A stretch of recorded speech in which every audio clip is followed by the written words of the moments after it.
शुक्राना गुरुजी, अनंतम शुक्राना हमारे गुरुजी महाराज का। ओम नमः शिवाय। शिवजी सदा सहाय। ओम नमः शिवाय। गुरुजी सदा सहाय। शुक्राना, अनंतम शुक्राना। शिव पुराण में 23वां चैप्टर है विश्वेश्वर ज्योतिर्लिंग महिमा वर्णन। ऋषि बोले, हे प्रभु, हे सूजी, यदि वाराणसी नगरी पवित्र है तो इसके प्रभाव तथा अविमुक्त ज्योतिर्लिंग के महात्म्य को हमसे कहो। सूजी बोलते हैं, मुनीश्वरों, मैं वाराणसी के महात्म्य तथा विश्वेश्वर शिव की सुंदर महिमा को संक्षेप से सम्यक प्रकार वर्णन करता हूँ, आप सुनो। एक समय देवी पार्वती ने बड़े आनंद से संसार के हित के निमित्त काशी तथा अविमुक्तालिंग के महात्म्य को शिवजी से पूछा। हे शिवजी, आप लोगों के हित की कामना से मेरे ऊपर कृपा करके इस क्षेत्र के संपूर्ण महात्म्य का वर्णन करो। सूजी बोलते हैं, ऐसा पार्वती का वचन सुनकर देवों के देव संसार के स्वामी शिवजी जीवों के उपकार के हेतु उन पार्वती जी से बोले, हे भद्रे, तुमने संसार को सुख देने वाला मंगलकारी सुंदर प्रश्न किया, सो मैं अविमुक्त शिव के महात्म्य को यथा रूप से कहता हूँ। यह वाराणसी नामक मेरा क्षेत्र सता हमेशा से ही गोपनीय है और सब प्रकार संपूर्ण प्राणियों को मुक्ति देने वाला है। इस मेरे क्षेत्र में सिद्धगण सदा मेरे व्रत का आश्रय करते हैं तथा अनेक लोगों के उपकार की इच्छा करने वाले नाना प्रकार के चिन्ह धारण करते हैं। कोई जितेंद्रिय होकर आत्मा को वश में करके महायोग का अभ्यास करते हैं, भुक्ति और मुक्ति के फल को देने वाले और श्रुतियों में कहे परम पाशुपत योग में तत्पर होते हैं। हे महेश्वरी, जिस कारण से मुझे सदा वाराणसी में निवास अच्छा लगता है, सब विघ्नों को छोड़कर उस निश्चय कर सुनकर जो मेरे भक्त तथा विज्ञानी हो, वे दोनों ही मुक्ति के भागी हैं। उन दोनों में तीर्थों में जाने की अपेक्षा नहीं है। तीर्थ करना व न करना दोनों ही समान है, जीवन मुक्त हैं। जहां भी वे मरते हैं तत्काल ही मोक्ष को प्राप्त होते हैं। यह तुम मेरे इस वचन को निश्चय रूप से जानो। हे देवी, उस परम उत्तम अविमुक्त नामक तीर्थ में विशेषता है, सुचित देकर सुनो। सब वर्ण तथा आश्रम वाले बालक, युवा, वृद्ध कोई भी इस काशीपुरी में मृत्यु को प्राप्त हो तो निसंदेह मुक्त हो जाते हैं। अपवित्र पवित्र कन्या हो, विवाही विधवा हो या वंध्या रज के दोष वाली हो, हे द्विजों, प्रसूता हो या बिना कोई संस्कार वाली हो, चाहे जैसी क्यों ना हो, यदि इस क्षेत्र में मरती है तो मोक्ष की भागी होती है।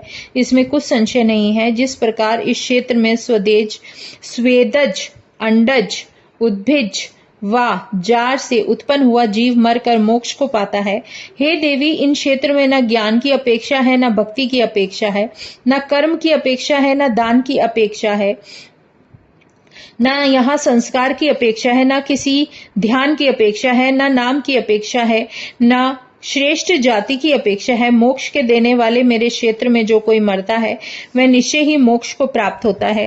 हे प्रिय, यह मेरा दिव्यपुर अति गोपनीय है। यह पार्वती, इसके महात्म्य को ब्रह्मा आदि कभी नहीं जानते, कारण कि यह क्षेत्र सबसे बड़ा है, इसकी अविमुक्त नाम से प्रसिद्धि है। मरने के उपरांत नैमिषारण्य आदि तीर्थों से अधिक मोक्ष को देने वाला है। पंडितों ने यह क्षेत्र धर्म का स्थान, मोक्ष का स्थान, क्षेत्र तथा तीर्थों का स्थान कहा है। मनुष्य चाहे भोजन करता हो, सोता हो, क्रीड़ा करता हो तथा अनेक क्रियाओं को करता हो, अविमुक्त शिव के समीप प्राणों को छोड़ते ही अवश्य मोक्ष का भागी होता है। सहस्रों पापों को करके मनुष्यों का पिशाच हो जाना श्रेष्ठ है, परंतु स्वर्ग के हेतु काशीपुरी के बिना अनेक यज्ञों का करना श्रेष्ठ नहीं है। इस कारण मुनिजन संपूर्ण यत्नों से काशी को सेवन करते हैं और अव्यक्त लिंग रूपी सदाशिव का ध्यान करते हैं। हे प्रिय, मनुष्य जिस फल के हेतु यहाँ पर तप करते हैं, मैं उन्हें निश्चय ही सम्यक प्रकार से उनको फल देता हूँ। तत्पश्चात अपने सायुज्य मुक्ति को तथा अभिलषित स्थान को देता हूँ। यहाँ पर शरीर छोड़ने वालों को कहीं भी कर्म बंधन नहीं होता है। देवता तथा ऋषियों के सहित ब्रह्मा जी, विष्णु, सूर्य तथा संपूर्ण महात्मा भी यहाँ मेरी उपासना करते हैं। विषयों में प्रवृत्त अधर्म रुचि वाला पुरुष भी यदि इस क्षेत्र में मरता है तो फिर संसार में प्रवेश नहीं करता। अभिमान रहित, इन धैर्य वाले, ईर्ष्या रहित, पुण्यात्मा, पाप कर्म न करने वाले पुरुषों की तो क्या कथा है। यह सब मुझ में लय होते हैं। योगी पुरुष सहस्रों जन्मों में मोक्ष को पाते हैं, परंतु यहाँ प्राण त्यागने से परम मोक्ष को प्राप्त होते हैं। हे पार्वती, यहाँ काशी क्षेत्र में भक्तों ने अनेक लिंगों को स्थापना की है और वे शिवलिंग सब कामनाओं को देने वाले तथा मोक्ष के देने वाले हैं। यह क्षेत्र चारों दिशाओं में 5 कोस तक विस्तृत है। इसमें कहीं भी कोई प्राणी मरे तो यह क्षेत्र आपको अमृत का देने वाला है। पाप रहित जो मनुष्य यहाँ मरता है वह शीघ्र ही मोक्ष को प्राप्त होता है, तथा जो पापी यहाँ मरे तो वह काव्य व्यूह को पाकर उससे यातना को भोगकर शीघ्र ही मोक्ष को प्राप्त होता है। जो मनुष्य इस अविमुक्त नामक क्षेत्र में निश्चय कर पाप करता है, हे सुंदरी, यह भैरवी यातना को प्राप्त हो पाप को भोगकर 10 सहस्र वर्ष में फिर मोक्ष को प्राप्त होता है। इस प्रकार यहाँ पाप करने में जिस प्रकार गति होती है सो तुमसे सब कह दिया। यह जानकर मनुष्य यहाँ अविमुक्त क्षेत्र का सेवन करते हैं। कोटि 100 कल्पों में भी कार्य कर्म किया हुआ क्षय को प्राप्त नहीं होता। शुभ शुभ कर्म अवश्य ही भोगना पड़ता है। केवल अशुभ बुरा कर्म नरक भोगने को होता है और शुभ स्वर्ग प्राप्ति के निमित्त होती है। शुभ अशुभ दोनों प्रकार के कर्मों से मनुष्य का जन्म होता है और मनुष्य पाप के न्यूनाधिक होने में अच्छे तथा बुरे स्थान में जन्म पाते हैं और उनको उसी के अनुसार जन्म मिलता है। हे पार्वती, दोनों के क्षय होने पर निश्चय ही मुक्ति होती है। हे महेश्वरी, कर्म कांड में 3 प्रकार के बंधनों में डालने वाले कर्म कहे हैं। वे संचित, क्रियमण और प्रारब्ध नाम वाले हैं। पूर्व जन्म में किए हुए कर्मों को संचित कहते हैं और जो शरीर से फल रूप में भोगे जाते हैं उन्हें प्रारब्ध कहते हैं। हे देवेशी, इस जन्म में जो शुभ और अशुभ कर्म इस समय किए जाते हैं उनको पंडित क्रियमाण कहते हैं। उनमें प्रारब्ध कर्म का विनाश केवल भोग से ही होता है और किसी प्रकार नहीं हो सकता। संचित क्रियमाण इन दोनों कर्मों का क्षय पूजन आदि उपाय से होता है। काशी के बिना संपूर्ण कर्मों का नाश नहीं हो सकता। सब तीर्थ सुलभ है परंतु काशीपुरी दुर्लभ है। यदि पूर्व जन्म में आदर से काशी जी का दर्शन किया हो तो काशी जी में आकर मनुष्य मृत्यु को प्राप्त होता है और इस प्रकार काशी में मरण नहीं हो सकता। जो पुरुष काशी जी में जाकर गंगा जी में स्नान करता है तो क्रियमाण तथा संचित कर्म का विनाश हो जाता है। प्रारब्ध कर्म बिना भोग किए नाश नहीं होता, ऐसा निश्चित है। यदि यहाँ मृत्यु हो जाए तो कर्म का क्षय होता है। यदि पहले काशी का सेवन किया हो पश्चात उसके पाप करे तो उस काशी से वन के बीज से फिर काशी जी प्राप्त हो जाती है। उस समय संपूर्ण पाप भस्म हो जाते हैं। इस कारण मनुष्य कर्म बंधन को काटने वाली काशी जी को निश्चय ही सेवन करे। हे प्रिय, जिसने एक भी ब्राह्मण को काशी जी में वास कराया वह काशी वास को पाकर मुक्ति को प्राप्त होता है और जो मनुष्य काशी में मृत्यु को प्राप्त हुआ उसका जन्म नहीं होता। कामना और फल के उद्देश्य से रहकर प्रयाग में मृत्यु को प्राप्त हुए मनुष्य का पुनर्जन्म नहीं होता और यदि काशी में कामना और फल के उद्देश्य से मृत्यु को प्राप्त हुआ है तो उसे काशी का फल प्राप्त नहीं होगा। और यदि तीर्थराज प्रयाग में कामना और फल के उद्देश्य को छोड़कर साधारण रीति पर मृत्यु को प्राप्त हुआ है तो उसे तीर्थराज का फल नहीं होगा। इस कारण मेरी आज्ञा से साक्षात विष्णु भगवान मन के उद्देश्य की हुई नवीन सृष्टि को रचकर निश्चय ही सिद्धि को प्राप्त हुए। सूत जी बोलते हैं, हे मुनि श्रेष्ठों, इस प्रकार काशी जी का बहुत महात्म्य है तथा सत्पुरुषों को भुक्ति मुक्ति देने वाले विश्वेश्वर महादेव का भी बड़ा महत्व है। अब मैं इसके आगे त्रयंबक देव का महात्म्य वर्णन करता हूँ, जिसको सुनकर मनुष्य क्षण मात्र में संपूर्ण पापों से छूटता है।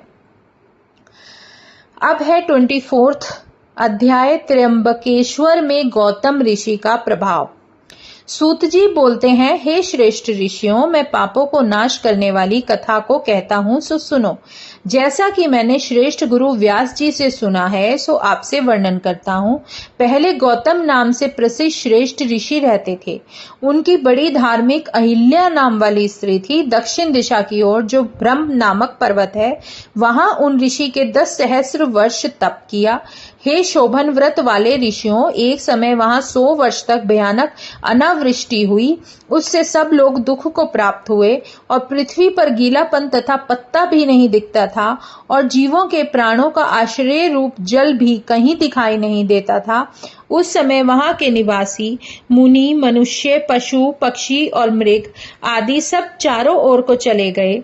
ऐसी भयंकर अनावृष्टि को देखकर ऋषि तथा ब्राह्मण प्राणायाम में तत्पर हुए। कोई ध्यान से कठिन समय को बिताने लगे। गौतम जी ने भी वहां प्राणायाम में तत्पर हो वरुण देवता के प्रसन्न होने को 6 मास पर्यंत शुभ तप किया। तब प्रसन्न हुए वरुण जी उनको वर देने को आए और बोले, मैं प्रसन्न हूं, वर मांगो। हे समय, यही तो वह समय है जिसमें गौतम जी ने उनसे वर्षा होने की प्रार्थना की। तब वरुण जी भी उन मुनियों से बोले। वरुण जी बोलते हैं, मैं देव की आज्ञा को लांघ कर वर्षा किस प्रकार करूं? आप चतुर हैं और कुछ प्रार्थना कीजिए, उसको मैं पूर्ण करूंगा। सूत जी बोलते हैं, इस प्रकार उस महात्मा वरुण जी का वचन सुनकर परोपकारी गौतम मुनि यह वचन बोलते हैं कि हे देवताओं के स्वामी, यदि आप मुझसे प्रसन्न हो और मुझे वर देना चाहते हो, तो जो मैं प्रार्थना कर रहा हूं, उसको वैसा ही पूर्ण करो। हे सब देवताओं के स्वामी, कारण कि आप जल राशि के स्वामी हैं, इससे मुझे जल दो, और जलदान करना नित्य अक्षय तथा दिव्य फल का देने वाला है। सूत जी बोलते हैं, इस प्रकार उन गौतम से प्रार्थना किए हुए वरुण ने यह वचन कहा कि तुम एक गड्ढा खोदो। ऐसा कहने पर गौतम ने हाथ भरा गहरा गड्ढा किया। तब उन दिव्य वरुण जी ने उसमें जल भर दिया। तब जल के स्वामी वरुण देवता ने परोपकार करने वाले मुनि श्रेष्ठ गौतम मुनि से ये कहा, हे महामुनि, तुम्हारा ये गर्त अक्षय जल वाला तीर्थ होगा और पृथ्वी पर यह तीर्थ तुम्हारे नाम से विख्यात होगा। यहाँ पर दान, हवन तथा तप किया हुआ, देवताओं को पूजन तथा पितरों को श्राद्ध किया हुआ सभी अक्षय फल देने वाला होगा। सूत जी बोले, इस प्रकार उन महर्षि से स्तुति किए हुए वरुण जी ऐसा वर देकर अंतर ध्यान हो गए और गौतम मुनि ने भी औरों का उपकार करके सुख पाया। बड़े पुरुषों का आश्रय मनुष्यों को गौरव प्राप्ति के हेतु होता है। इस कारण महात्मा लोग बड़ों के स्वरूप को देखते हैं और नीच पुरुष सज्जनों की संगति नहीं करते हैं। यह सत्य है। यह प्राणी जैसे मनुष्य को सेवन करता है, वैसे ही फल को पाता है। बड़ों की सेवा से बड़ापन और नीचों की सेवा करने से नीचता प्राप्त होती है। सिंह के मंदिर की सेवा करनी मोतियों को देने वाली कही गई है और गीदड़ के स्थान की सेवा करनी अस्थियों का लाभ करने वाली कही गई है। उत्तम पुरुषों का यह स्वभाव होता है कि वे दूसरों का दुख दूर करते हैं। वृक्ष, बाजार, चंदन तथा गन्ना, यह सब पृथ्वी पर दूसरों के निमित्त ही बने हैं और कोई नहीं। दया करने वाले, अभिमान ना करने वाले तथा उपकारी, जितेंद्रिय, इन चारों पुण्य के स्तंभों से भूमि धारण हो रही है। उस समय गौतम ने वहां कठिनता से जल पाकर विधि पूर्वक नित्य नैमित्तिक शौच, स्नान आदि कर्म किया। तत्पश्चात मुनीश्वर ने वहां व्रीहि, जौ, मुनि, अन्न आदि अनेक प्रकार के धान्यों को हवन करने के निमित्त बुलाया। तब वहां पर अनेक प्रकार का अन्न तथा नाना प्रकार के वृक्ष, भिन्न भिन्न प्रकार के पुष्प, फल इत्यादि अनेक वस्तु हो गईं। यह सुनकर वहां भी सहस्रों ऋषि आए तथा अनेक पशु, पक्षी, जीव भी प्राप्त हुए। भूमंडल में वह वन अति सुंदर हुआ। क्षय न होने वाले जल के संयोग से उत्पन्न हुई धान्य, फल आदि संपत्ति वहां के निवासियों को अनावृष्टि दुख देने वाली नहीं हुई। उस वन में श्रेष्ठ कर्मों में तत्पर हुए अनेकों ऋषि अपने शिष्य तथा भाई पुत्रों सहित वहां निवास करने लगे। अपने समय काटने के निमित्त अन्न को बोने लगे और गौतम जी के प्रभाव से उस वन में बड़ा आनंद होने लगा। मतलब उस वन में, उस जगह पर गौतम जी के जो उनकी प्रार्थनाएं थी, जो उनका तप था, जो उनकी खुद की धर्म के प्रति आस्था थी, उसके कारण वहां पर बहुत आनंद था जिस वन में वो रहते थे। और अब है 25वां, गौतम की धर्म व्यवस्था। अब सूत जी बोलते हैं, ब्राह्मणों, किस समय गौतम मुनि ने अपने शिष्यों को जल लाने के निमित्त भेजा, तब वे कमंडल पात्र में लिए हुए भक्ति से गर्द गए। उस समय वहां जल लेने के निमित्त आई हुई अनेक ऋषियों की स्त्रियों ने जल के समीप गए उन शिष्यों को देखकर जल लेने का निषेध किया। पहले हम ऋषि पत्नी जल भर लें, फिर उसके बाद तुम जल ले लेना, इस प्रकार उन्हें ललकारने लगी। तब उन शिष्यों ने वहां से लौटकर सारा वृत्तांत ऋषि की स्त्री से निवेदन किया। फिर वह गौतम की स्त्री उन सभी को धैर्य देकर स्वयं उनके साथ जल लेने गई। उस तपस्विनी ने जल लेकर गौतम मुनि को दिया। इसी प्रकार वह श्रेष्ठ नित्य उस जल से निर्वाह करने लगे। उन पूर्वोक्त ऋषि पत्नियों ने क्रोध करके उस गौतम की स्त्री को ललकारा और बोला कि वे सब दुष्ट आशय वाली स्त्रियां लौटकर अपनी अपनी पर्णशाला में आ गईं। तब उन कुटिल चित्त वाली स्त्रियों ने यह सारा वृत्तांत उल्टा करके अपने अपने स्वामियों के आगे निवेदन किया। तब भावी कर्म के वश में होकर वे सब ऋषि अपनी अपनी स्त्रियों के वचन सुनकर गौतम के ऊपर क्रोधित हो गए। उन कुबुद्धि वाले ऋषियों ने गौतम के विधन के निमित्त अनेक पूजा के उपहारों सहित गणेश जी का पूजन किया।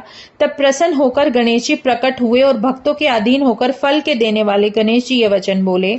गणेश जी बोलते हैं, मैं तुमसे प्रसन्न हूं, तुम वर मांगो, तुम्हारा क्या कार्य सिद्ध करूं।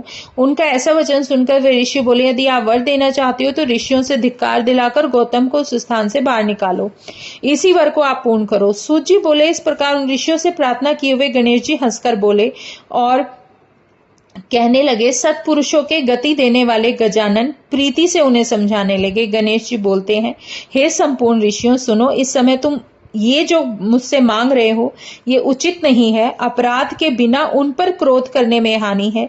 जिन्होंने पहले अनावृष्टि काल में बड़ा उपकार किया है उनको दुख देना हितकारी नहीं है। यदि उनको दुख दिया जाएगा तो तुम्हारा नाश अपने आप हो जाएगा। श्रेष्ठ पुरुष इस प्रकार का श्रेष्ठ तप करके उत्तम फल प्राप्त करते हैं। इसके विपरीत तुम खुद अपने लिए शुभ फल त्याग कर अपना अहित मुझसे मांग रहे हो। सूत जी बोलते हैं, ऐसा गणेश जी का वचन सुनकर मुनि श्रेष्ठ उस समय बुद्धि के अज्ञान में प्राप्त हुए थे, फिर भी इसी प्रकार बोले कि स्वामी, आप इसी वचन को पूर्ण करो, हम और कुछ नहीं चाहते। यह सुनकर गणेश देवता यह वचन देखकर बोले कि गणेश जी समझाने के उससे भी बोले कि दुर्जन पुरुष सज्जनता को तथा सज्जन पुरुष दुष्टता को कदापि नहीं प्राप्त होते, ऐसा ब्रह्मा जी ने कहा है। सो निश्चय जानो, प्रथम जिस समय तुम सभी को बिना भोजन से दुख हुआ उस समय महर्षि गौतम जी ने तुम्हें सुख दिया। उस समय आप सब उनको दुख देते हैं। संसार में यह सब प्रकार से योग्य नहीं है। विचार करके देखो, तुम सब स्त्री के बल से मोहित हो, इस कारण मेरे वचन को नहीं मानते। उन गौतम का भी यह हित ही होगा, इसमें कुछ संदेह नहीं। फिर भी श्रेष्ठ मुनि आपको निश्चय सुख देंगे, अतः उनको दुख देना उचित नहीं है। आप कोई दूसरा वरदान मांग लो। सूत जी बोले, यद्यपि उन महात्मा गणेश जी ने उन ऋषियों से यह वचन कहा और बहुत समझाने की कोशिश की, लेकिन वो ऋषि नहीं माने। उस समय भक्ति की अधीनता से वशीभूत हुए शिवजी के पुत्र गणेश जी उन दुष्ट आत्मा और ऋषियों से उदासीन मन से बोले। गणेश जी बोलते हैं, आखिर में गणपति बप्पा भी हार गए और कहने लगे, ठीक है, आप जो प्रार्थना करते हैं मैं निश्चय उसी प्रकार करूंगा, लेकिन पीछे से जो भी होना होगा वो होकर रहेगा। यह कहकर गणेश जी अंतर्ध्यान हो गए। यह गौतम जी उन मुनियों के कपट भेद को नहीं जानते थे, आनंद से अपनी स्त्री के साथ नित्य कर्म करते थे। हे मुनीश्वरों, इसके पश्चात उन दुष्ट ऋषियों के प्रभाव से वरदान के कारण जो चरित्र हुआ सुनो। गौतम के केदार तीर्थ के किनारे जो जमे हुए थे वहां पर गणेश जी दुर्बल गौ बनकर गए। हे मुनि सत्तम, उस वर के योग्य से कांपती हुई वह गायें जाकर जौ तथा व्रीहि धानों को भक्षण करने लगी। दैववश इसी अवसर में वहां गौतम जी आ गए और उन दयालु मुनि ने उस समय उस गाय को तृण के स्तंभ से निवारण किया। उस तृण के स्तंभ से स्पर्श की हुई वह गाय पृथ्वी पर गिर गई। तृण मतलब एक तिनका उठाकर उन्होंने उससे दूर करने की कोशिश की, लेकिन उस तिनके की उससे भी छूने से भी वो गाय पृथ्वी पर गिर गई और उस ऋषि को देखते ही वह मर गई। यह सब कुछ तब कपट रूप से गुप्त वाले वे ऋषि तथा दुष्ट ऋषि पत्नी सब मिलकर वहां आए और कहने लगे कि हे गौतम, ये तुमने क्या किया? हे ब्राह्मणों, गौतम जी अहिल्या को बुलाकर विस्मित हो दुखी चित्त में बोले, हे देवी, ये क्या हुआ? क्यों शिवजी कुपित हो गए? अब क्या करना चाहिए? कहाँ जाएं? गौ की हत्या लगेगी। सूत जी बोले, इसी अवसर पर उन ऋषियों ने गौतम को ललकारा और उनकी स्त्रियों ने अहिल्या को खोटे वचनों से दुखित किया। दुष्ट आत्मा, उनके शिष्य तथा ऋषियों के पुत्रों ने गौतम को ललकार कर तथा बारंबार धिक्कार कर यह वचन कहे। ऋषि बोले, तुम्हारा मुख देखने योग्य नहीं, यहां से चले जाओ। गो हत्या करने वाले मनुष्य के मुख को देखकर तत्क्षण सचैल स्नान करें, तब तक तुम आश्रम के मध्य में रहोगे। तब तक देवता तथा पितर हमारे दिए हुए बलि तर्पण आदि कुछ ग्रहण नहीं करेंगे। हे गो हत्या रूप पाप के करने वाले गौतम, इस कारण तुम परिवार सहित यहाँ से दूसरी जगह चले जाओ, देर मत करो। सूत जी बोले, यह कहकर उन सभी ने उनको पाषाणों से ताड़न किया तथा गौतम और अहिल्या को कठोर वचनों से दुख दिया।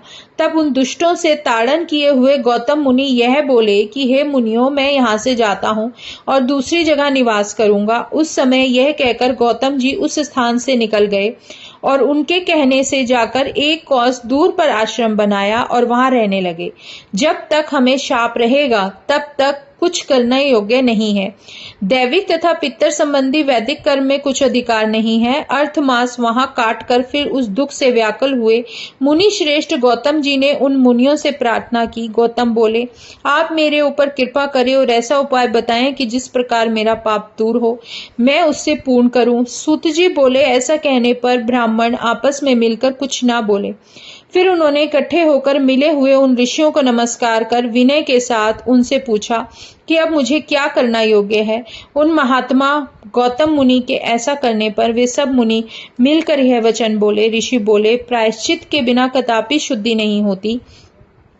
इस कारण तुम देह शुद्धि के अर्थ अवश्य प्रायश्चित करो। अपने पाप को प्रकाश करके 3 बार संपूर्ण पृथ्वी पर परिक्रमा करके फिर यहाँ पर आकर वापस महीने भर तक व्रत करो और इस ब्रह्मा जी के जो पर्वत की 100 बार परिक्रमा है उसे करो, तुम्हारी शुद्धि होगी। अथवा तुम गंगा जी को तप से लाकर गंगा स्नान करो और कोटि संख्या के पार्थिव लिंगों को बनाकर शिव देव का पूजन करो और उससे पहले 100 बार एक उक्त पर्वत की परिक्रमा करो। फिर गंगा में स्नान करके शुद्धि होगी। 100 घड़ों से पार्थिव लिंग को स्नान कराकर निष्कृत शुद्धि होगी। इस प्रकार उन ऋषियों के कहने पर बहुत अच्छा यह कहकर गौतम ने कहा, हे मुनि श्रेष्ठ, मैं तुम्हारी आज्ञा से पार्थिव पूजा को तथा पर्वत की परिक्रमा करूंगा। यह कहकर उन श्रेष्ठ गौतम ऋषि ने पर्वत की परिक्रमा करके पार्थिव लिंगों का निर्माण करके पूजन किया। फिर उस पतिव्रता अहिल्या ने वह सब पूजन आदि किया। उस समय उनके शिष्य तथा शिष्यों के शिष्य उन दोनों की सेवा करने लगे। जय गुरु जी, शुक्राना गुरु जी, अनंतम शुक्राना हमारे गुरु जी महाराज का। ओम नमः शिवाय, शिव जी सदा सहाय। ओम नमः शिवाय, गुरु जी सदा सहाय। शुक्राना, अनंतम शुक्राना।